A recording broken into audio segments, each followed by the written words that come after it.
We had Hella Good by No Doubt. Fucking oath. The most appropriately named song. I'm about to run through a brick wall, man. Yeah.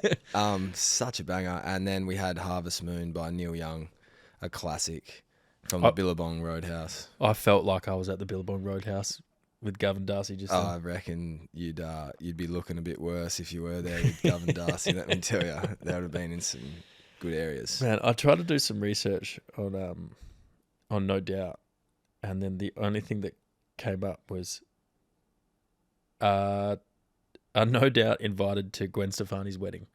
That's all I could get. I don't know if they are. I hope they went. You'd think so. No Doubt reportedly not invited to Gwen Stefani and Blake Shelton's wedding. Just absolutely groundbreaking stuff on Pass the Orcs. Tommy, what are you consuming at the moment? What are you reading? What are you doing? I was about to say usually food and water usually keep me pretty alive. Yep. But no, man, I have had a fair bit on in my professional life recently, so I've stepped away from uni from the semester, which has been a nice, refreshing break. Yep. Even though I'm really looking forward to our special ep, and we're going to take a deep dive into some of my favourite parts of my university degree so far, and just some good food for thought and some good discussion. So I've had some time to sort of consume a bit more other media. I've been watching that Ancient Apocalypse, Graham Hancock. Wow. Yep. That's gangster. I would like to hear your thoughts on that. Why do you say wow? Oh, it's very interesting. Do you accept his thesis? I don't know enough to accept or discredit. Yeah. I like to consume it. I think it's very interesting. However, I can't like flat out say yes that happened. Nah, fair enough. Yeah. But is there enough there for you to go? On some days, maybe you have a point. Maybe prehistory's not totally correct. On some days, I'm fully dived in. Absolutely. Yeah. Okay. For everyone who doesn't know, I'd really recommend go and watch Ancient Apocalypse, Graham Hancock. It's it is a bit out there. He's a writer, and that's part of the discreditation is that everyone goes, oh, he's not critically acclaimed. But the further I've gotten to this series, this doco, the Rogan podcast with him, and heard all his stuff, I think his life experience speaks to enough to say, look, we have actually dove in the caves, but really his whole position is that there was a cataclysmic event 12,000 years ago, roughly. Let's say 10,000 BC. Big floods. A giant wave, big floods? Yeah, big. Maybe it might have been an asteroid hit, who knows? Might have been a global temperature problem. Yep.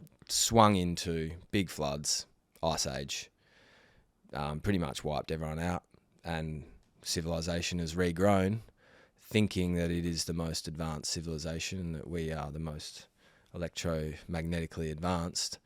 And he's kind of going to these ancient sites of Machu Picchu and Göbekli Tepe and even Australian sites all over the world, and unearthing and showing some of the pyramid structures, some of the artworks and the hieroglyphs. And at these ancient sites, there are similar depictions of tools. There is like complete consistency across every site that has the same, very, very similar iconography, same tools, same unusual creatures, same storytelling of an afterlife or a judgment process.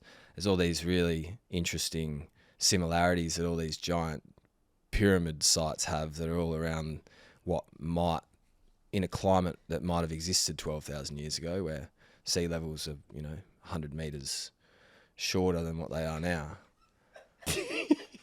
But it's true. And anyway, the aliens are not real. I think it's beautiful. But I really do. I would recommend go and have a look at that if you're into alternate ways of thinking, because it's puzzling when you see some of the size of the rocks they've moved, and they've moved them hundreds of miles. And why are you laughing right now? I'm just thinking about talking about Harvest Moon Neil Young at the Billabong Roadhouse, and now we're at Graham Hancock. Well, I love listening to it, and I love how much you love it, but I'm sorry, I'm not laughing at you. Okay, well, let me move on to what else. I love it. So that Ancient Apocalypse Yeah. is a TV series that you're watching.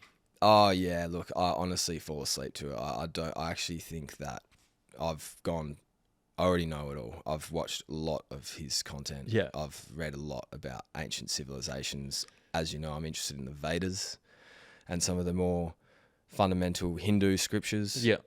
Early history and biblical texts. I study philosophy, and I think it's interesting that every single culture talks about a giant flood. They talk about all these different events. They talk about giants. They talk about metaphysical things like levitation and Dragons. I don't think they do talk about dragons. No, that's more. Apologies for the derailment. No, but it's once you if you are willing to accept that dinosaurs roamed around here and you're really truly willing to accept the sort of Rick and Morty style universe, right? There could be anything going on. Aliens could be happening. Aliens could have been here before. We could be a less evolved form of the aliens. Like, who knows, right? Once you can take that acceptance, I think all those things that you might accept as totally not real, for example, the biblical events being real, yes, to be maybe real. I'm totally on board. I'm going to need a refresher. I reckon we go to 2 songs out of our playlist and then we'll be right back. Here is Bhagavad Gita from fucking, Kama Sutra number 5. That's beautiful stuff. No, we'll be get right back into what I'm consuming a bit more later, Matt. There's more interesting stuff that's not so controversial and crazy. There's a bit more cool stuff that's scientifically backed, if you like, academia and critical acclamation, Matt. I guess I don't need the critical acclamation. I do love Graham Hancock. I'm sorry for feeling it maybe diminishing your passions. We're going to play 2 songs. We'll be right back.